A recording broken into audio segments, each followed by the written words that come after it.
terrifying tour through the country's most heart-stopping haunts. A maximum security prison. A hangman's house of horrors. A genuine ghost ship. And a hayride to hell. Time to leave your comfort zone and venture, if you dare, into America's scariest Halloween attractions.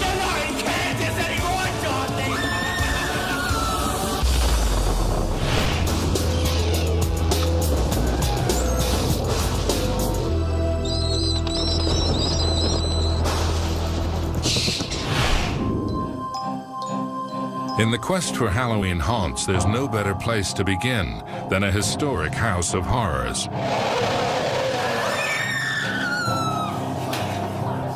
The rotting remains of a maximum security prison.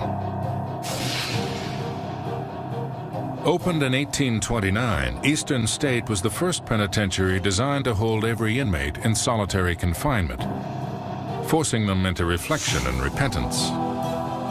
For 142 years, this fortress housed incorrigibles like Al Capone, and many of them were driven to madness. The dream for a haunted house designer is a building that's already creepy, already deteriorating and decrepit, and Eastern State Penitentiary is obviously that building.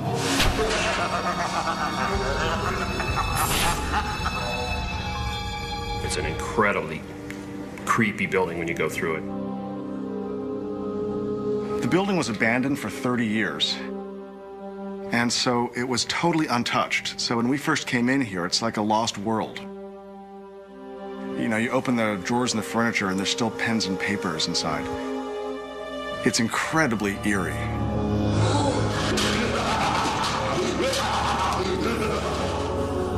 We're talking about a building that's 178 years old, where 75,000 men and women spent their lives, sometimes dying here of natural causes, sometimes leaving to be executed. Just a lot of energy in this building.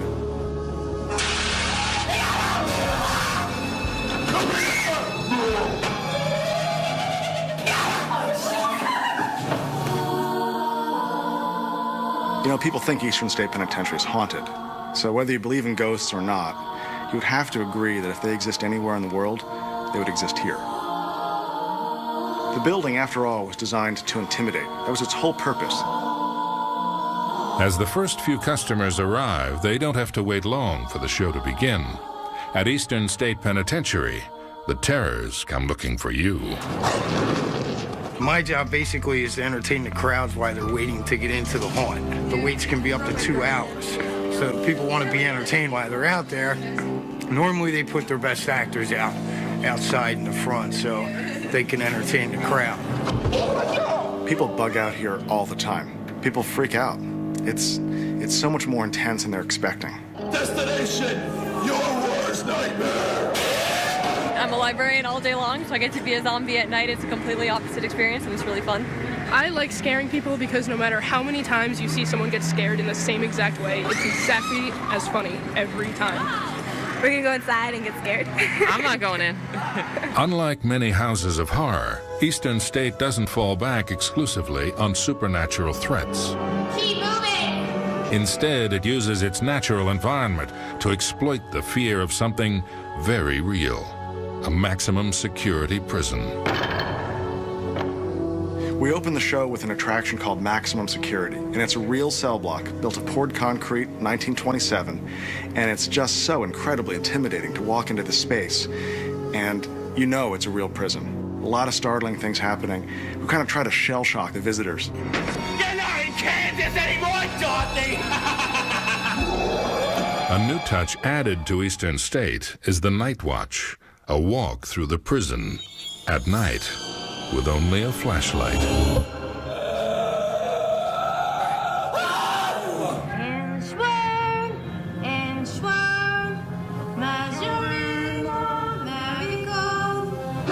You walk through Eastern State Penitentiary and you can smell just the ancient quality, the wet brick, and just this crumbling mammoth building around you.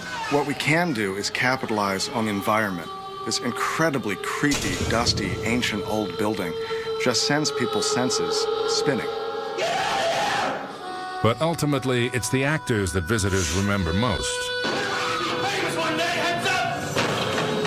A macabre cast of inmates serving their time. Chef, you hungry? We got some fresh meat coming! Well, we have 130 people on staff. Of that 130, about 90 people need makeup. And we have about 2 hours every night to get everyone ready. So we have a team of 8 makeup artists, including myself, who take care of everyone who has makeup needs. Good makeup helps the performers get into the spirit of the occasion.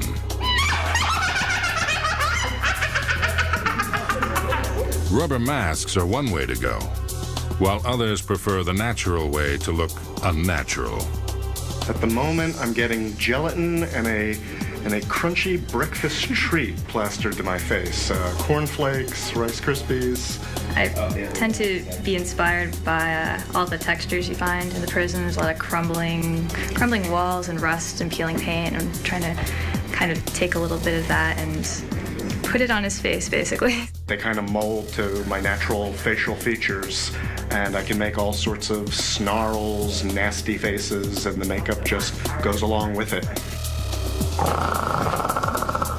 Heading off to their labor of love, the actors understand that this is an opportunity to exorcise their demons. The biggest scares, believe it or not, are things that are camouflaged. You're standing in a room and you're looking around, and something that you thought was inanimate is actually a living person. Smells like someone needs to change their pantaloons! We're not big into the gore.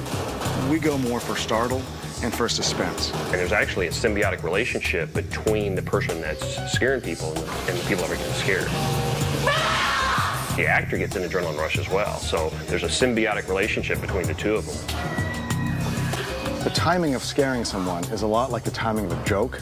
There's a setup and there's a punchline, and they're always the most effective. People don't realize they're being set up. We heard that before, but we never went. She's never been here. I was here last year. Yeah.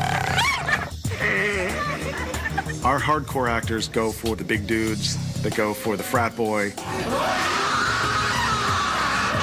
Incredibly, some of Eastern State's most loyal customers are former inmates who have come back to visit their old haunt. People come back and want to see their old cell, they bring their kids. Get out of my kitchen! Nobody likes uninvited guests! Just the experience of history and the atmosphere around you makes it that much more interesting. Plus, you never knew when somebody was going to jump out and scare you. I'm here! Come on up! She got already freaked out a couple of times. Yeah, I got freaked out already. There's some scary guys over here. They want a taste of danger without actually being endangered. They want to get a sense of an adventure. We're watching you! It makes me think about what Edgar Allan Poe said. I've never believed in ghosts, but I've been frightened of them all my life.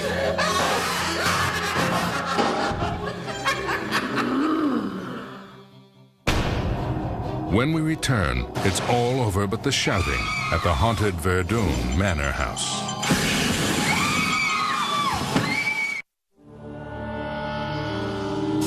In the dank realms of the Voodoo Bayou, some 33 miles east of Dallas, Texas, there's a trail through a foggy graveyard haunted by monsters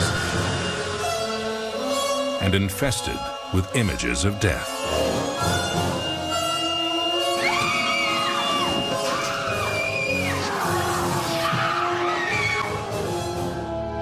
And at the trail's end is Verdun Manor, the haunted headquarters of the Thrillvania Thrill Park, where every visitor is met with a warm welcome. Thrillvania is the creative masterpiece of the late Lance Pope. It has more one-of-a-kind rubber critters per square foot than any haunted house in the country.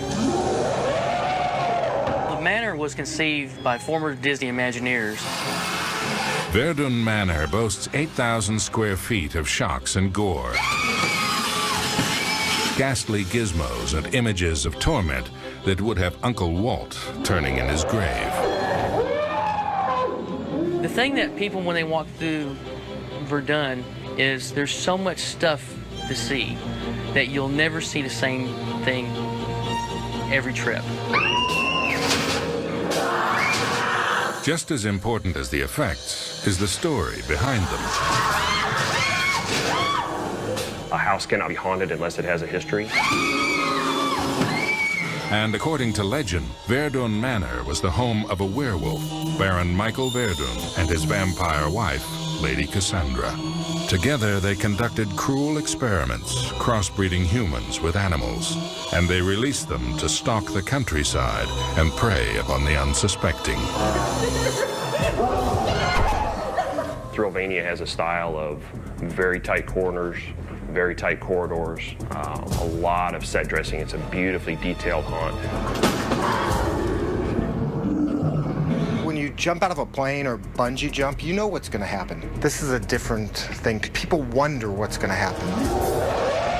You don't know what or where. And I think there's always the fear, is that chainsaw really going to cut me?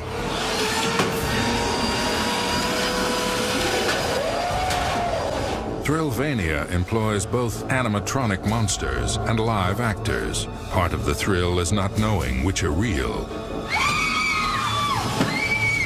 and which are unreal. I shall introduce myself. I am Tobias Bloodworth III.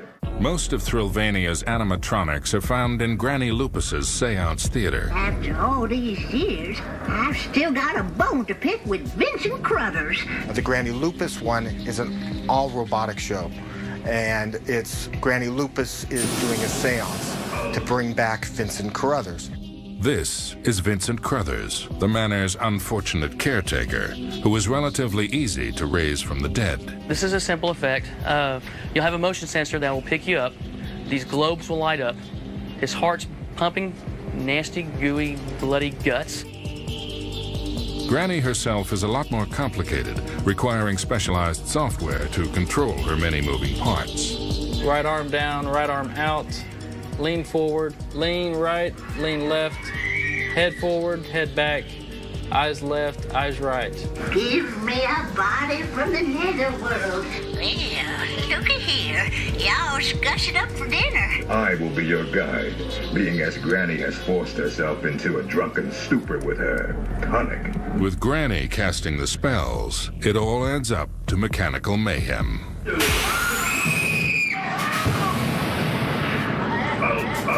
And while the cast of Thrillvania works the graveyard shift, their preparations take place in the harsh light of day. Hey, can I borrow some of y'all's blood? Once I kind of get a feel for what I look like, that's when I'll build a character off that. And by the time we open, I'll be good to go. So, ain't my first rodeo. As the evening approaches, it brings out the beast in everyone. And then it's showtime. When you do a haunted house, you do a lot of diversion. You might have something that they're looking at, oh, that looks neat, and all of a sudden something sneaks up behind you.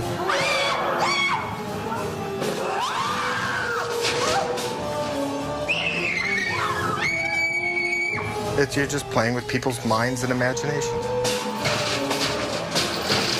Shocking.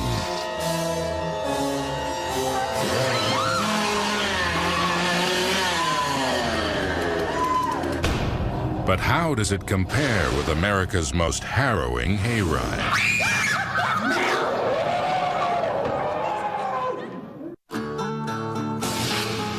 Venturing over to the wrong side of the tracks in Gradyville, Pennsylvania, we discover a family farm that makes ends meet by raising hell, in addition to crops. Welcome to the Bates Motel and Haunted Hayride. We started out with about 30 to 40 actors, a couple tractors, had a little soundtrack going, and over the years, it's really built up into something special. The Haunted Hayride is a farm-fresh example of something called agritainment, a homegrown hybrid of entertainment and agriculture. Most of the people that come here live in the suburbs of the city. They're not used to being out on a farm at night, let alone in a dark woods. With the use of our hayride and the agritainment on this property, it's allowed us to keep this farm continuing in our family. It's an attraction that has no trouble hauling in the crowds and deploying a bumper crop of creeps. One of the best hayrides that I've ever seen is at Bates Motel and Haunted Hayride. It's got great sets. It's got water. It's got fire. It's got everything you need in an outdoor event. The whole place is lit by flames. There's fog dumping out of the mouth of this dragon. The tractor driver cues the soundtrack. You start to hear wind and lightning and thunder and rain. And what it does is it sends a tingle up your spine, and it makes all my customers so much easier to scare. The first big set that you come to is the Darkwood Home for the Criminally Insane. And it's a mock-up of a 1950s insane asylum.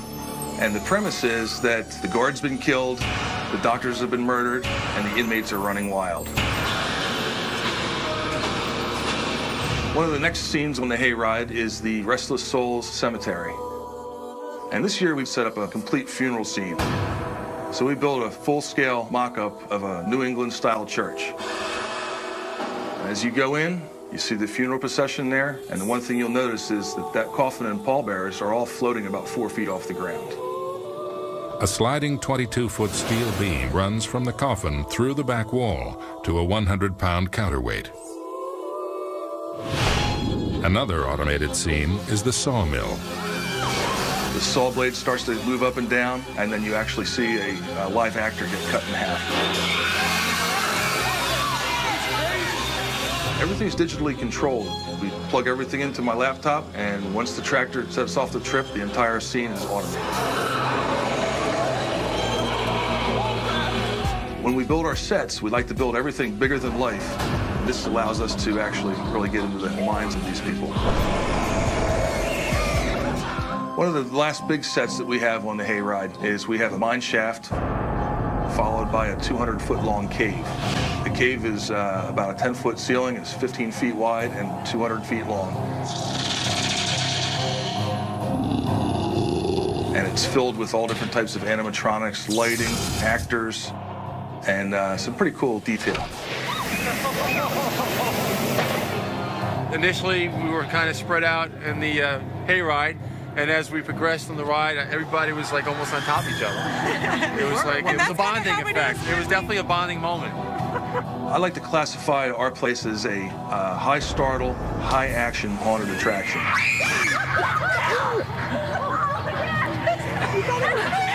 And that means that my actors, they've got a huge energy.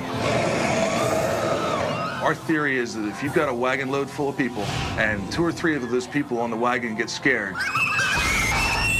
the rest of the people laugh. So everybody on that wagon's been entertained. And nobody is left behind.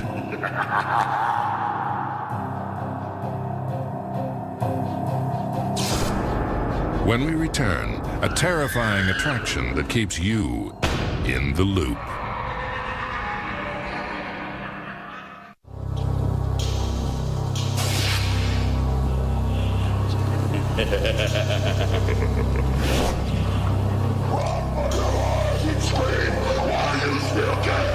When you enter the Hangman's House of Horror in Fort Worth, Texas, you'd better be prepared for some tough justice. This year, Hangman's theme is Hangman's Most Wanted. We have all kinds of ghouls and crazy victims as well. Legend has it that since 1882, the ghost of a murderous hangman has stalked the countryside, scaring up a little nightlife.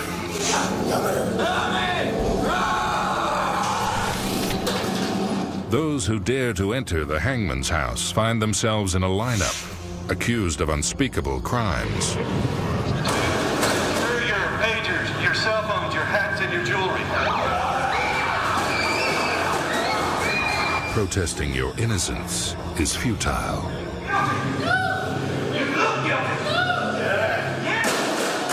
You're rounded up and sent to the Slammer to share accommodations with some lifers.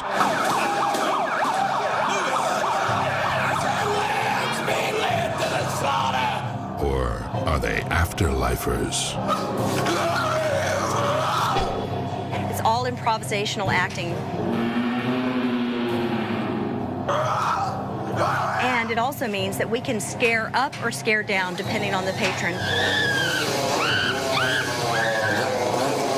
Next, the hangman leads these brave souls on a terrifying journey into the past. So he is visiting all of the bad guys throughout history.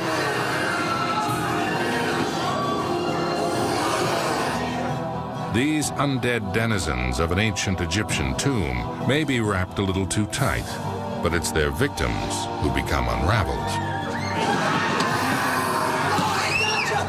We're trying to create specific looks for each room design that we do.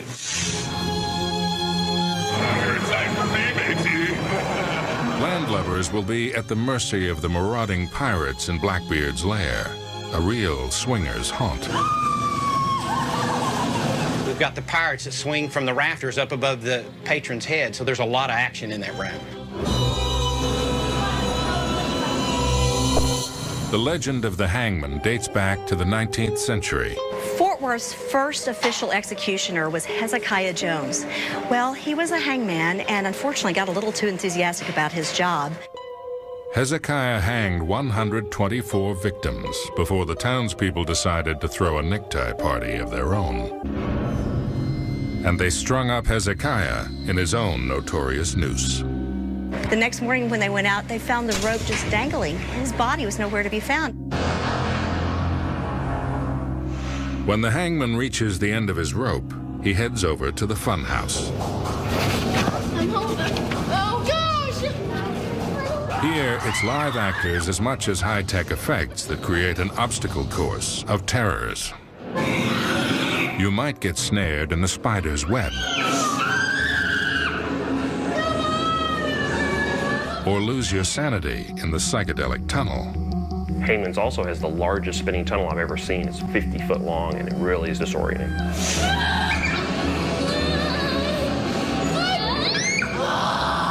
It's almost impossible to walk straight down the bridge because your eyes are telling you that the room is moving even though the floor's not.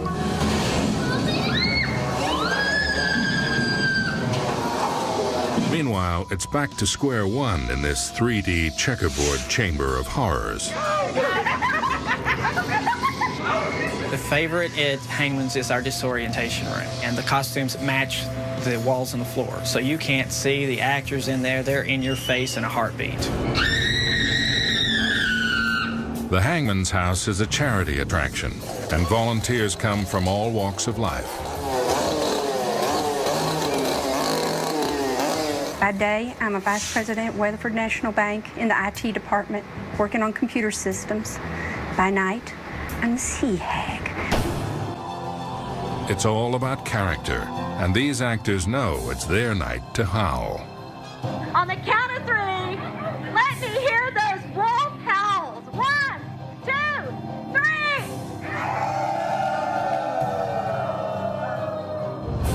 3. So, next time you're in Fort Worth, drop in for an unforgettable adventure that will keep you in suspense, but won't leave you hanging.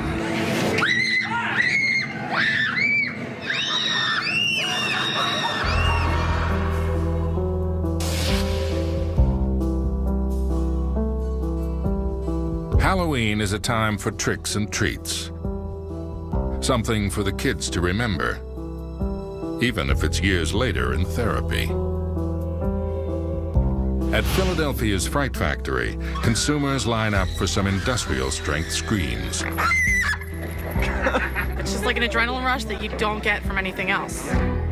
Venturing into the depths of the factory, it doesn't take long for customers to find themselves a quality fright. And just to make sure they get their money's worth, Fright Factory is made up of 3 different haunted attractions. The first one, the new one for this year, is Horror High. It's a high school full of zombies. The principal's a zombie, the students are zombies, the cheerleaders are zombies. The second one is Village of the Damned, which relies on the more classic Gothic-style monster, Dracula, Wolfman. And the linchpin for the haunted attraction is the Asylum. And it's just full of crazy people. It's supposed to be an abandoned mental institution. basically based after a very old insane asylum gone mad, where the doctor, Robert T. Brash, used to do experiments on all the patients, and the patients overthrew the hospital and still roam it today. The asylum is a very high startle scare attraction.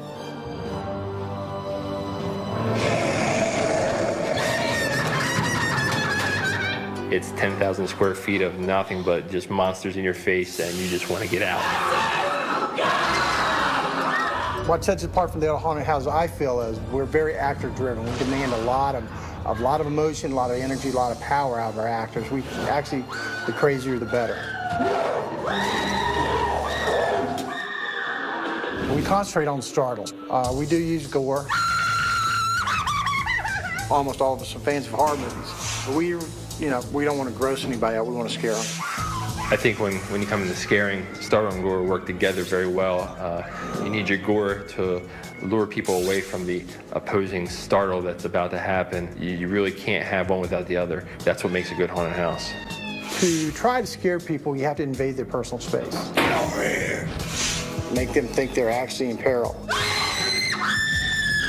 When you get ready to scare someone, it's really, me personally, it just goes out of my head. I just become another character, another person. You have no idea what scares people, just go crazy on them. I think what scares people the most is the unknown. We set up the attraction to be kind of real visual, and it kind of takes their attention away from what's going to happen, and that's when we hit them. It's that startle, high startle, very high startle. I'm hungry! One of the first things I tell the actors is this is not a place you're going to retire off of. This is not, you got to love to do it. It's a miserable job. You're standing up for 5 to 7 hours a night. You're going to blow your voice out. You get tired. While the Fright Factory's crew works overtime, neither rain nor sleet nor dark of night will keep them from their appointed terrors. I'm a letter carrier for the United States. Time to get some scared.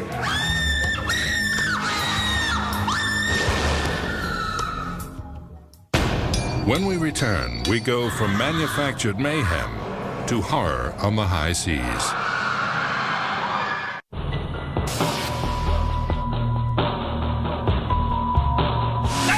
Stories to Davy Jones, Slugger, where the pirates of Emerson waiting to cut you to pieces and feed you to the fishes. For those on a quest for Halloween haunts in Northern California, your ship has just come in. Pirates of Emerson started out as a home haunt that happened to be on Emerson Street. And it got so popular and so well attended that it pushed them into becoming pro haunters. Leave this place! I said leave! This beached boat is the flagship for a ghostly brood of buccaneers, preparing to take you on an adventure guaranteed to shiver your timbers. We are pirates, foul-mouthed, wretched men with a stench that will not soon be forgotten. There, hands them off. We're here. What began 15 years ago as a small attraction assembled by friends in a private backyard has grown into a commercial attraction covering almost 3 acres and employing dozens of actors, builders, and technicians. We started it actually as a yard hunt. It was started as actually like a party. In our 7th year, we had 3,000 people in 2 nights, and we did it all for canned food. Donated over 15 tons of food to the Tri-City Homeless Shelter. Oh, when she went for shutter it laid, there's the knife that it took the blade. I got you stuck on a bucky jade. Bottle of rum. You know, we were filling the streets up with cars, blocking the streets off. And, you know, that was over several years, and we finally decided that we needed to go commercial. So batten down the hatches. You're about to join a skeleton crew for a bloodthirsty adventure. If I asked you, get your ass dead in my elevator right here now. To start, you're welcomed aboard by the first mate. Step lightly now and get out my elevator. I've got no time to be wasted. After he gives you a good tongue lashing, he'll take you down 5 fathoms to Davy Jones' locker for an encounter with the phantoms of the deep. Passing through a time tunnel lined with the skulls and bones of 1,000 cutthroats, it's tough getting your sea legs.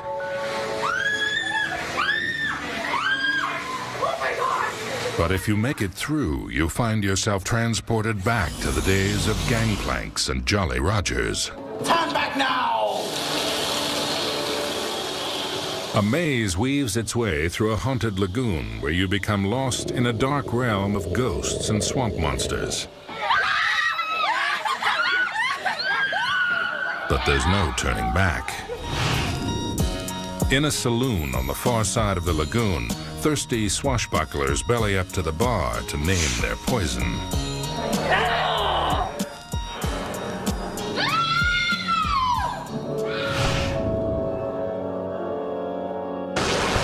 This musical matey will pound out a hearty sea chanty on his infernal organ. Too bad his internal organs are nowhere to be found. Your only chance of escape is to creep through the pirate lair and climb aboard the main attraction, the ghost ship. I don't know why we chose pirates. You know, we like Pirates of the Caribbean, and we had some pirate things around. And after the first year, you know, we started acquiring more pirate things, and you know, now I can't imagine doing anything except pirates. Hiding below deck, the rocking of the ship makes it tough not to heave home.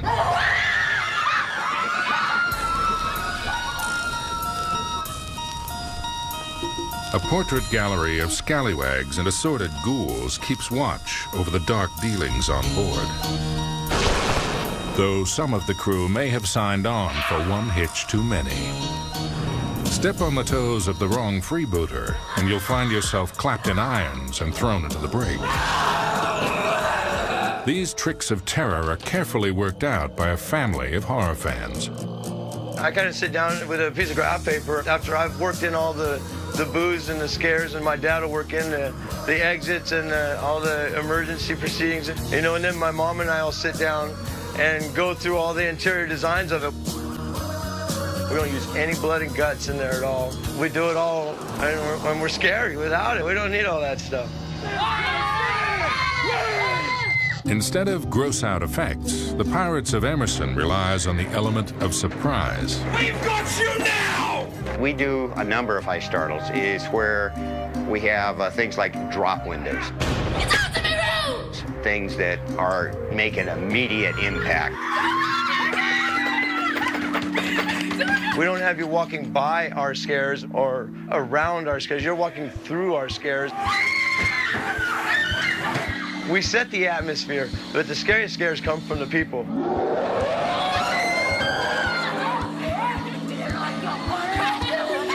So why do so many people crave a creepy encounter with the ghost of Long John Silver? They want that excitement, that adrenaline rush.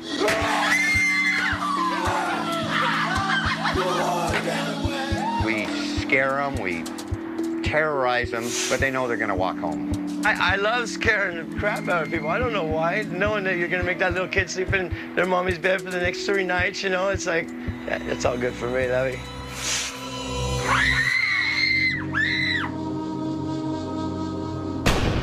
When we return from a crew of cutthroats to a chamber of chills, and some seaworthy scares aboard an actual haunted ocean liner. When night falls on this maze in Bakersfield, California, the Chamber of Chills opens for business. A spine-tingling outdoor attraction that tends to get in your face. My haunted attraction starts before you ever go through my door. When you see our haunted attraction, when you walk up and you see the lighting, you see the actors outside, already you're questioning what's going on. The only way to answer that question is to summon your courage, step inside, and hope you survive. Once you're in our world, you come into our house, we've got you. To verify this claim, we provided helmet-mounted cameras to some willing victims to capture their every shriek. We have 3 themes each year. We have the Pain Forest, It's a jungle. A gentleman has found a treasure. Some tribes people don't necessarily like that, so they sacrifice them to their people. Looks like the natives are restless. After that, there's dollhouse dreams / nightmares.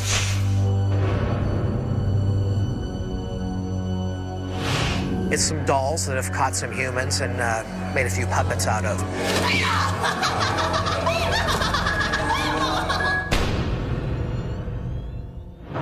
And then our third theme this year is Fortress of Fiends. It's kind of a half-human, half-animal fort built by these post-apocalyptic people. It's the perfect place to get a little FaceTime with the undead.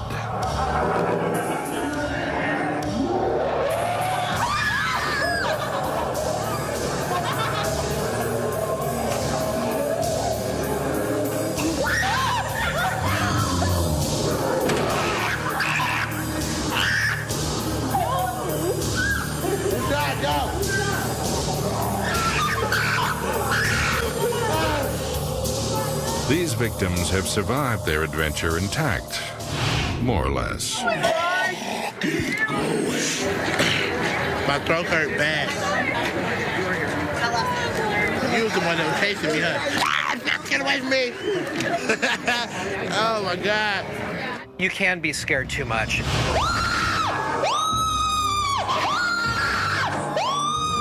My heart's beating so fast. I'm sweating and I can barely breathe.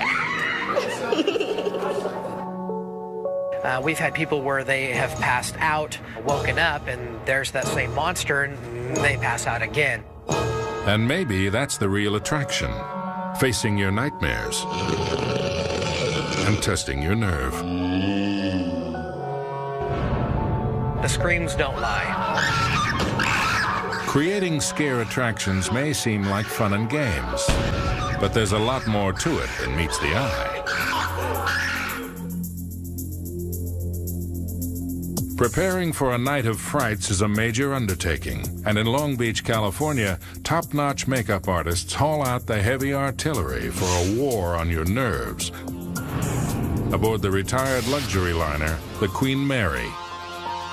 This year we have 300 monsters employed throughout the 7 mazes. So almost around every nook and cranny, there's a monster to get you.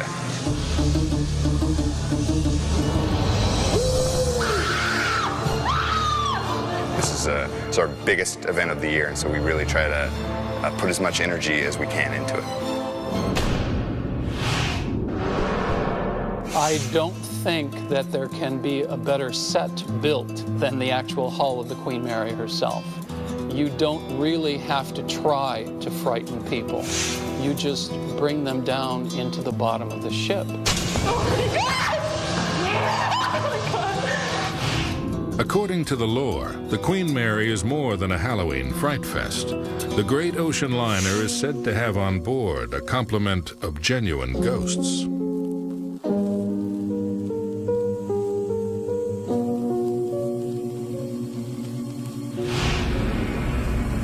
The legend of the Queen Mary being haunted and the myths and the rumors of ghosts and things are popular all year long, but particularly at Halloween.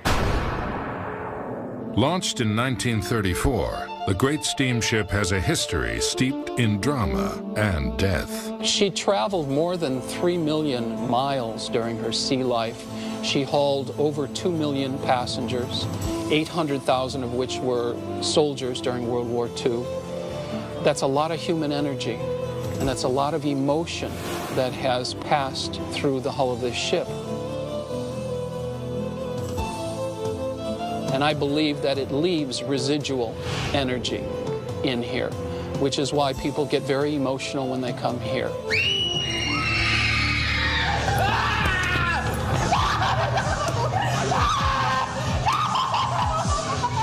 I would say probably every month we get several reports from hotel guests. Our engineering staff, the guys that work during the night, have all filled out reports and seen things that they couldn't explain.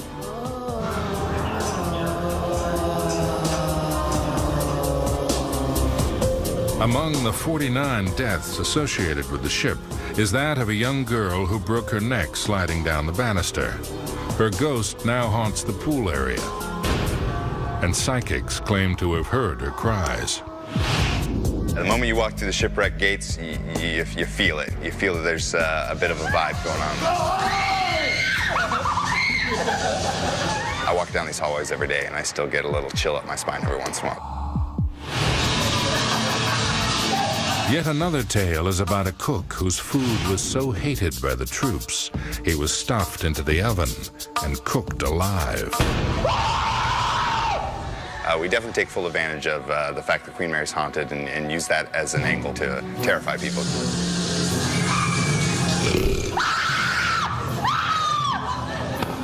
The maze that you're going to be going through on the Queen Mary takes you through the engine room, through the emergency steering section, through the propeller box.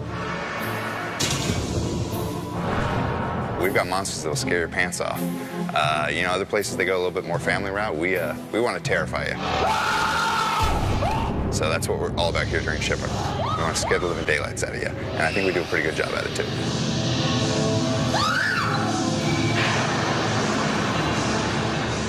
The inspiration for shipwreck and the mazes and the things that go on, I think, come from everyone's adolescent imagination, when we loved to be scared, when the bloodier and the gorier it was, the better we enjoyed ourselves.